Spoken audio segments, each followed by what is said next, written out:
RRB NTPC की अगर बात करें तो ध्यान से समझ लेना बच्चों, 2019 में रेलवे भर्ती बोर्ड ने गैर तकनीकी लोकप्रिय श्रेणियों में 35,208 रिक्तियों को भरने के लिए 1,26,30,885 आवेदन प्राप्त किए थे। 2019 की मैं बात कर रहा हूं। यह बताना इसलिए जरूरी हो जाता है कि आप 2025 में आपके पास कितनी वैकेंसी है और कितने फॉर्म भरे गए हैं। अगर इन दोनों चीजों की तुलना अगर कर ली जाए तो आपका पूरा माइंड क्लियर हो जाएगा, कितना पढ़ना है, कैसे पढ़ना है और कितना कंपटीशन है इस नौकरी के लिए, सब कुछ पता चल जाएगा। ऐसा वीडियो पूरे YouTube में देखने को नहीं मिलेगा। अगर आप थोड़ी देर रुकते हैं तो यहां पर पूरी की पूरी चीज आपकी क्लियर कर देंगे, कोई डाउट नहीं रहेगा। समझने वाली बातें हैं। ये पूरा का पूरा जो हमने यहां पर पूरा देखो, सबसे पहले ये यहां पे आरटीआई से जो जवाब आया है वो जवाब आया है कि 58,40,861। कितना नंबर दिख रहा है? 58,40,861 जो एप्लीकेशन है वो ग्रेजुएट लेवल के लिए डाले गए हैं। लेकिन इससे ज्यादा 63,26,818 एप्लीकेशन डाले गए हैं इंटर लेवल के लिए, इन्होंने आरटीआई में बताया है। ठीक है, तो यहां पर अगर देखा जाए तो ये चीज मैं आगे लेकर चलूंगा इस चीज को, लेकिन थोड़ा समझना है यहां पर कि 8,113 पद हैं ग्रेजुएट लेवल के लिए, जिसमें फॉर्म पड़े हैं 58,40,861। और यहीं पर अगर इंटर लेवल की बात करें तो 63,26,818 एप्लीकेशन यहां पर पड़े हुए हैं। यानी कुल मिलाकर एक बड़ा नंबर सामने आ रहा है। अगर 11,558 वैकेंसी के लिए देखा जाए, टोटल ग्रेजुएट और इंटर को मिला के देखें तो 1,21,67,679 फॉर्म डाले गए हैं केवल 11,558 वैकेंसी के लिए। तो ये चीज हम 2019 से तुलना करते हैं। तो थोड़ा आगे चलते हैं, पूरा माइंड क्लियर हो जाएगा आपका। यहां पे ये देखना है कि 58,40,861 को अगर डिवाइड किया 8,113 से तो 720 निकल रहा है।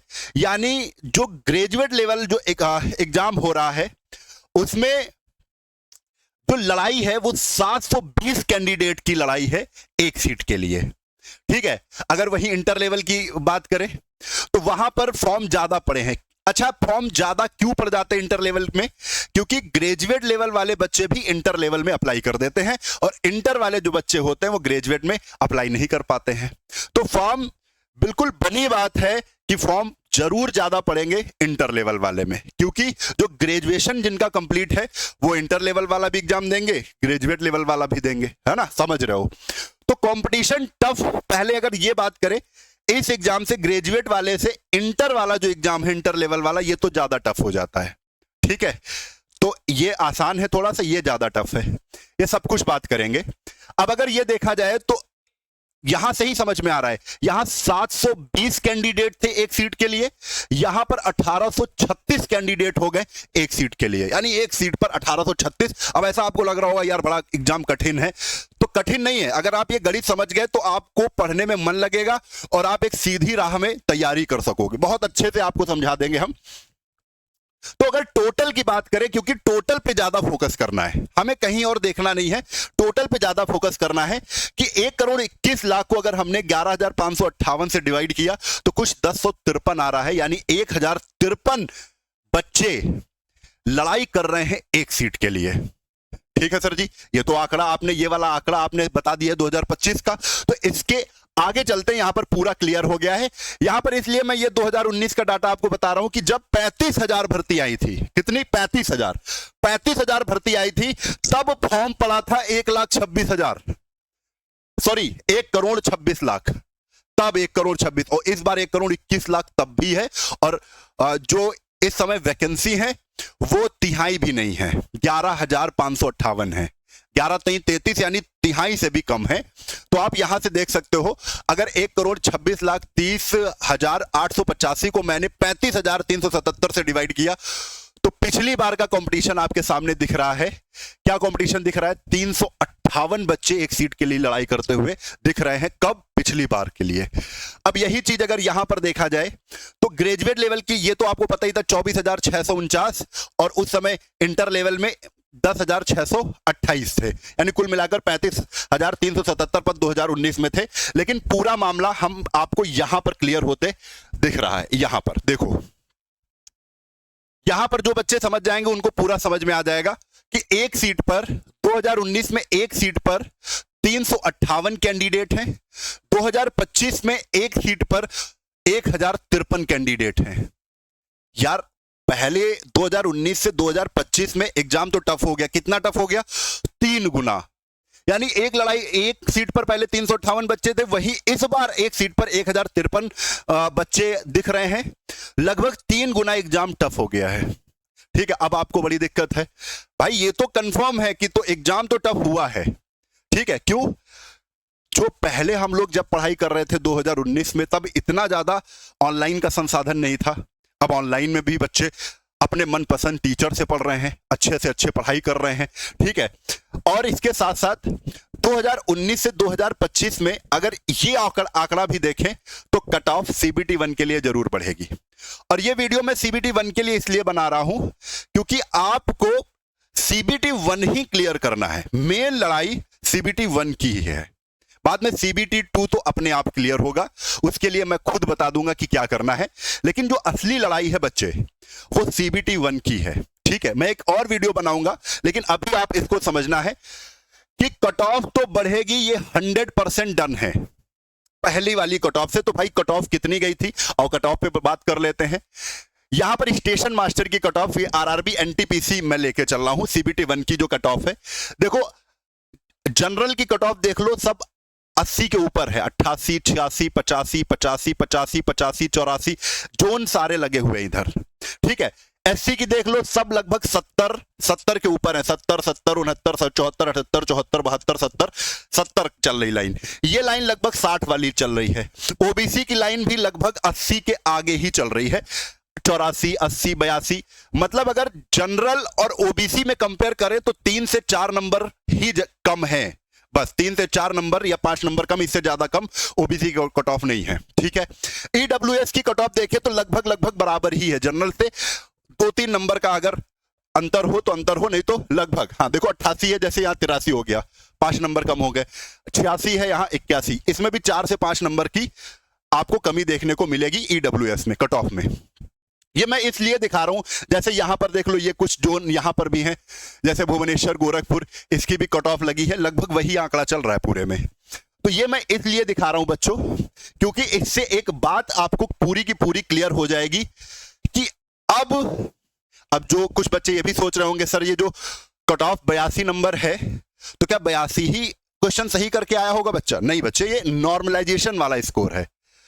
नंबर कुछ कम भी होंगे, कुछ बढ़े भी होंगे। हो सकता है इसने 75 क्वेश्चन किए हो, 7 नंबर बढ़ गए हो, इसमें 82 चली गई हो। ठीक है, तो ये नॉर्मलाइजेशन वाली आपके नंबर जरूर बढ़ेंगे अगर टफ शिफ्ट आएगी, और अगर आसान शिफ्ट होगी तो कम भी होंगे। क्लियर है, ये सब चीजें चलती हैं नॉर्मलाइजेशन में। लेकिन मेन चीज समझने वाली है कि अब सेफ स्कोर क्या रहेगा। ठीक है, तो सेफ स्कोर जानने के लिए हमको समझना पड़ेगा कि आगे करना क्या है, क्योंकि असली लड़ाई हमारी सीबीटी 1 की है। सीबीटी 1 की लड़ाई क्यों ऐसा मैं बोल रहा हूं? क्योंकि सीबीटी 1 में बच्चे आपको केवल क्वालिफाई करना है। क्या है? क्वालिफाई करना है, यानी जो आपका सिलेक्शन होगा, सिलेक्शन वाली मेरिट होगी, उससे कोई रिलेशन नहीं है सीबीटी 1 का। जो सिलेक्शन वाली कट ऑफ बनेगी वो सीबीटी 1 से बनेगी। ठीक है, आपका सिलेक्शन सीबीटी 2 वाली कट ऑफ से ही होगा। तो अब हमको मेन तो लड़ाई हमें सीबीटी 2 में पहुंचने की है। सीबीटी 1 में अच्छा करेंगे तो तभी सीबीटी 2 में पहुंचेंगे। तो आपको ध्यान क्या देना है, आपने अगर नोटिस पढ़ी हो तो उसमें लिखा हुआ है साफ साफ कि सीबीटी 1 में अगर 1,21,00,000 बच्चे तैयारी कर रहे हैं, फॉर्म डाले हैं, पेपर देने जाएंगे, कुछ पेपर देने जाएंगे, कुछ नहीं भी जाएंगे, तो इतने लोग लगभग जाएंगे, तो 15 गुना ही बच्चे सीबीटी 2 में बैठेंगे। किसका? जितनी नौकरी है। नौकरी कितनी है, यानी पोस्ट कितनी है? 11,558। इसका 15 गुना कर लो तो 1,17,370 स्टूडेंट सीबीटी 2 में परीक्षा देंगे। सीबीटी 2 परीक्षा कितने स्टूडेंट देंगे? 1,17,370 बच्चे। अब 1,17,370 बच्चे जो देंगे, तो अब आप ये जरूर देख लो कि अगर 1,21,00,000 में अगर हम 1,17,370 से भाग लगाते हैं, तब लड़ाई क्या है? तो लड़ाई निकल के आ गई 103। सबसे कम लड़ाई निकल के आ गई भैया। 103 बच्चों में एक सीट हासिल करनी है। ठीक है, कंपटीशन तो टफ है भाई, ठीक है, लेकिन इसमें ऐसे भी लोग डाल देते हैं जो कभी तैयारी नहीं भी करते, वो भी डाल देते हैं संख्या बढ़ाने वाले। तो आप समझ के चलो 103 बच्चों में आपको एक सीट मारनी है। ठीक है, यहां तक कंपटीशन तो पहुंचेगा। तो आप यहां देख रहे थे कि यार इतना कठिन, ये आपने देखा कि 358 पिछली बार का था, तो उससे आसान तो हमने यहां पहुंचा दिया कि आपको अभी टारगेट क्या रखना है कि सीबीटी 2 में पहुंच जाएं। फिर अम्बुज सर जो बताएंगे वो हम करेंगे। तो 103 में आपको लाने के लिए भाई सेफ स्कोर क्या होगा, ये भी अभी आंकड़ा तुमको यही ध्यान रखना है कि 103 में यार आना है हमको बस। ठीक है, यानी कि आपको केवल 1 लाख, आप ये मान के चलो कि मेरे लिए कितनी वैकेंसी है, 1,17,370 है, बस इसमें आ जाएंगे तो हमारा सिलेक्शन हो जाएगा। पहला स्टेज ही फोकस करना है, आपको सीबीटी 2 में पहुंचना है। बस जैसे ही सीबीटी 2 में पहुंचे तो ये मान लेना कि सिलेक्शन बिल्कुल हो जाएगा। इसकी लड़ाई करनी है सीबीटी 2 के लिए, पूरे एग्जाम की नहीं, अभी केवल लड़ाई सीबीटी 2 में पहुंचने की है। 103 बच्चों को हराने की है, 103 में एक सीट लेने की है। 103 बच्चों में एक सीट बनेगी, तब आप सीबीटी 2 में पहुंचेंगे। ये पहुंचने के बाद अब आपको मैं पूरा सेफ स्कोर बता देता हूं। सीबीटी 1 की बात कर रहे हैं क्योंकि लड़ाई असली सीबीटी 1 की है। तो आपका जो एग्जाम है वो मई से जून में होगा। अभी से आप जोड़ लो, मार्च चल रहा है, मार्च अभी 20 दिन मिल जाएंगे, मार्च, अप्रैल, मई, जून, लगभग 3 महीने तो आपको पूरे मिलेंगे। कितने? 3 महीने। और 3 महीने में अभी भी अपनी तैयारी में धार लगाई जा सकती है, अच्छे से पढ़ाई कर सकते हो। आपके पास किताबें हैं, किताबों से अध्ययन करो, हमारे बैचेज हैं उसमें भी पढ़ाई कर सकते हो। हम आगे बताएंगे कि कैसे आप 3 महीने में भी तैयारी कर सकते हो। लेकिन ध्यान से सुन लेना बच्चों, आपको सिलेबस पता है, मैथ में 30 क्वेश्चन पूछे जा रहे हैं, रीजनिंग में 30 क्वेश्चन पूछे जा रहे हैं, जीके जीएस विद साइंस लगभग 40 क्वेश्चन पूछे जा रहे हैं। कुल मिला के आपसे 100 क्वेश्चन पूछे जा रहे हैं। कितने? 100 क्वेश्चन पूछे जाएंगे सीबीटी 1 में, जिसमें टाइम आपको 90 मिनट का मिलेगा और निगेटिव मार्किंग भी है 1/3 की, यानी 3 क्वेश्चन अगर गलत हुए तो 1 नंबर काट लिया जाएगा। क्लियर है?